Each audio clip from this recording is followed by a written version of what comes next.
Hello friends. मैंने इस कविता में एक पौधे के माध्यम से कुछ भारतीय नारियों के मनोदशा को शब्द देने की कोशिश की है। आशा करता हूं कि ये थॉट आप तक पहुंचा सकूंगा। इसका शीर्षक है पौधा। एक माली के घर में एक नन्हा सा पौधा हुआ। उसने वर्षों तक उसे बड़े प्यार से सींचा। कभी जेठ की दोपहरी में सुर्ख पड़ी मिट्टी को थोड़ा नम किया, तो कभी जाड़े में उसे ढककर उसके सर्द को थोड़ा कम किया। कभी तेज हवाओं से झुकी टहनियों को सहारा देकर खड़ा किया, तो कभी पत्तियों से धूल हटाकर उन्हें फिर से हरा किया। रोज घंटों तक एकटक उसे बढ़ते हुए देखा करता था। बड़े एहतियात से उस पे आती अवरोधों को चुन चुनकर फेंका करता था। उसके आंगन की रौनक बसती थी उस छोटे से पौधे में। उसकी सारी खुशियां सिमटी थी वहीं उस घरौंदे में। फिर एक दिन वो अपना घरौंदा सौंप आया, क्योंकि किसी को अपना घर बनाना था। उसे कब पता था कि जिसने उससे वो पौधा लिया था उसे तो बगीचे में शजर लगाना था।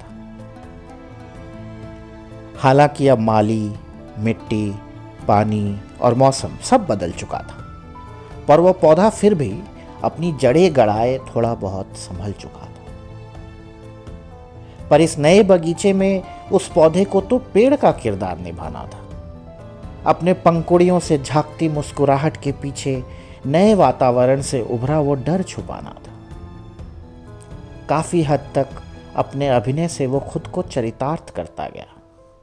कभी फूल तो कभी फल तो कभी छांव देना अपना कर्म समझ निस्वार्थ करता गया। किसी ने यह न समझा कि वो महज एक पौधा है जिसे रातों रात पेड़ बनाने की कोई तरकीब नहीं है। इसलिए उसे पेड़ समझ हर ऋतु में एक सा फल देने की अपेक्षा रखना भी मुनासिब नहीं है।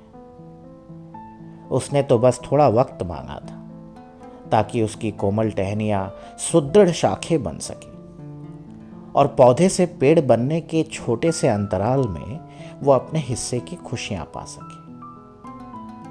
पर जब उसके जड़ों को स्वतंत्र फैलने की आजादी चाहिए थी, तभी क्यों वनमाली को रोज दायरों की नई रेखाएं खींचना था।